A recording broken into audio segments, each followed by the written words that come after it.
Spoiler alert, spoiler alert. The following video will contain spoilers from the Legends of Tomorrow episode titled The Justice Society of America. If you don't want anything ruined or spoiled for you, stop watching now. Hey guys, Dave here. I'm so sorry it's taken a couple days extra to get this video done.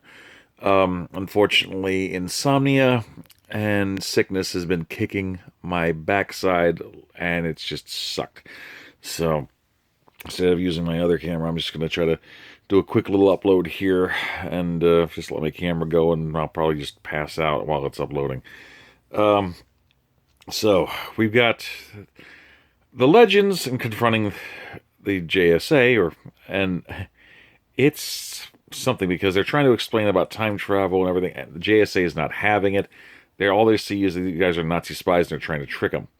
So using their coordinated powers, abilities, and teamwork, most important, it looks like they end up thrashing the crap out of the Legends. I mean, they were a well-organized, coordinated machine, and they're what the team should be.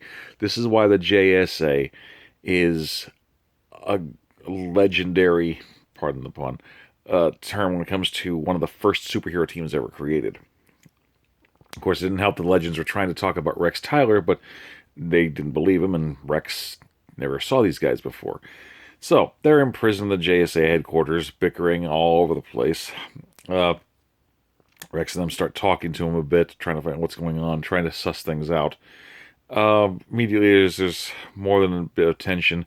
Several members trying to lock them up in an asylum or prison. Rex not really sure what the heck to think of everything here, but it's clear that these guys are wartime heroes, that they're trying to take care of things, particularly when it comes to dealing with the Nazis. And eventually, it looks like the Legends, including Nate, after getting knocked the hell out by his own grandfather, pretty much decide to leave 1942. But as they're taking off, looks like the mission they're heading off to Paris to try to take out some Nazis is looks like it's going to be a very bad thing. Looks like Eobard Thawne, the Reverse Flash, is working with Baron Krieger to try to get a particular type of amulet. In exchange, he's going to give him some kind of a special super serum. I recognized it when Krieger took it. By the way, I believe Krieger was the name of a guy in the comics named Captain Nazi. He's a Nazi super soldier, all right, but the version that he got, which was just a dose to show proof of concept, it looked like the Blockbuster formula. This stuff is frightening. Effectively, it turns somebody temporarily or permanently, if it's too long, into their version of the Hulk, a super berserker, basically. And the JSA and Legends go to try to retrieve the amulet. Everything looks like it's going good. Eventually, but first they're doing a little track down in Paris.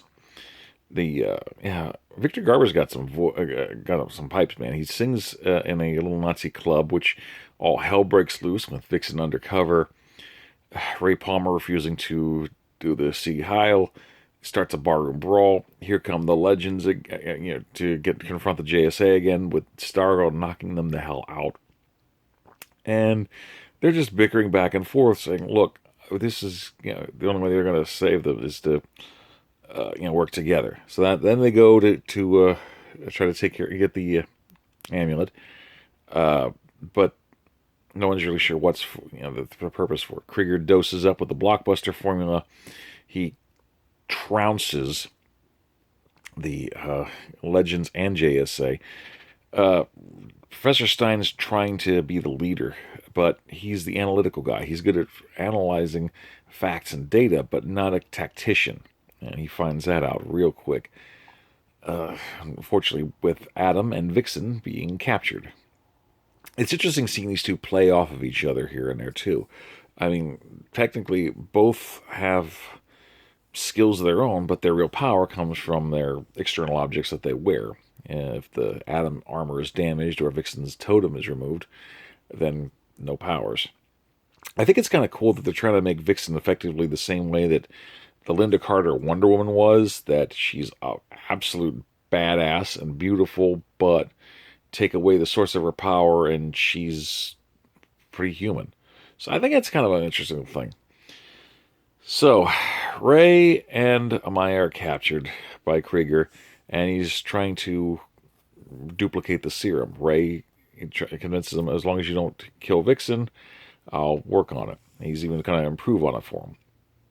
So the JSA is prepared to cut losses and accept that they're going to die. Sarah, not having any of that, they said, well, we can stop the Nazis and save our people. Ray is smart enough. He's got an idea, but you just got to give him time. And a lot of bickering is going back and forth. Stein realizes that he's not the man for the job when it comes to this, and he hands the reign of captain over to Sarah. So White Canary is pretty much in charge of the Wave Rider right now until Rip comes back. So they make a run, and seeing the JSA and Legends work together against the Nazi base, cool. Ray and Maya almost get free. Ray was about to dose himself up with the modified super serum, but he gets stopped by the Nazis. They're getting taken up. They manage to get rescued.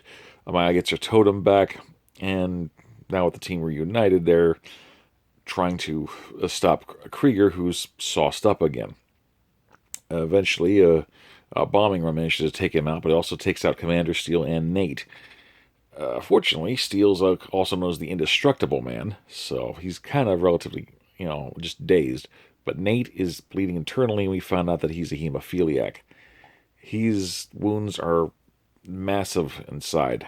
So eventually, we have, well, Nate is dying until Ray gets the idea to dose him up with a super serum, which seems to heal and repair him. He didn't become a berserker, but so hopefully it looks like it saved the day. We'll find out more about what's coming up in the next episode.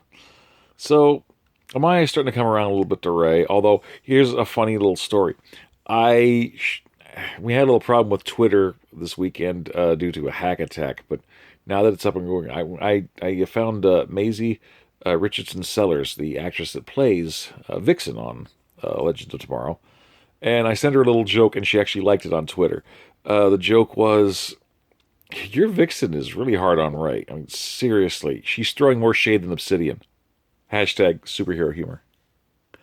Anyway, so it looks like finally the Legends take the JSA back to 1942. Looks like they're parting on relatively good terms. The amulet is now on JSA headquarters, and what happens in the epilogue? The Reverse Flash busts in, pinning Rex Tyler up to the wall, and he's ready to say, hey, we've actually met several times here, but I'm going to fix that. He said, the Legend said I faded out. It's not faded out, erased. So he killed him. The Reverse Flash killed our man. Holy crap. What's worse is, he steals the amulet, Vixen comes in, catches him, and the last words Rex Tyler says is time traveler. So, of course, Vixen is probably not going to be happy about this, so a time traveler has killed our man. Is he coming back? I don't know. But that leads up to next episode, where it looks like there's going to be some issues with feudal Japan, and something's going on with Nate. So, overall, I mean, some people were complaining about the CGI in this episode. It was okay, but I mean, I really like the story, bringing the JSA in. Okay, I'll give it to you, Googie. You did a decent job with the JSA in here, but you're still trying to kill people off like a bargain basement Stephen Moffat, dude. I swear. So we'll see what happens here. But I really enjoyed seeing the JSA, and I know we're going to be seeing more of them coming up later in the season as more seasoned or older members. So I think Lance Henriksen's going to be playing an older Obsidian, so that's cool. So yeah, I mean, seeing the team dynamic between the Legends being the ragtag and the JSA being an actual supergroup, very cool. The actors and actresses played their parts very well. It was really fun to see the whole playing around with it. So I thought it was a good episode. I'm sorry I'm not being more coherent here. It's just, like I said, I'm exhausted. I've been in pain. Lack of sleep. will do that to you. So, but hey, at the very least, I got to talk with Maisie on Twitter. She liked a joke I said about it, so that's something. So yeah, overall, I liked it, and I'm looking forward to seeing what more they're going to do. That's the thing. I may give Googie a lot of crap about tearing things up in Arrow, and he has, but the going off from the basic script thing, taking characters and throwing them into a whole new situation, it works on Legends. So I'll give it that. And I still look forward to seeing this. Not to mention seeing the whole thing about Sarah hell bent on trying to kill Damien Dark and maybe get Laurel back. That's cool to me. So it's a lot of that comeuppance going on here, and I like this. Anyway, I'm going to get going here, guys. What did you think of this episode of Legends of Tomorrow? Please like, comment, subscribe, share, and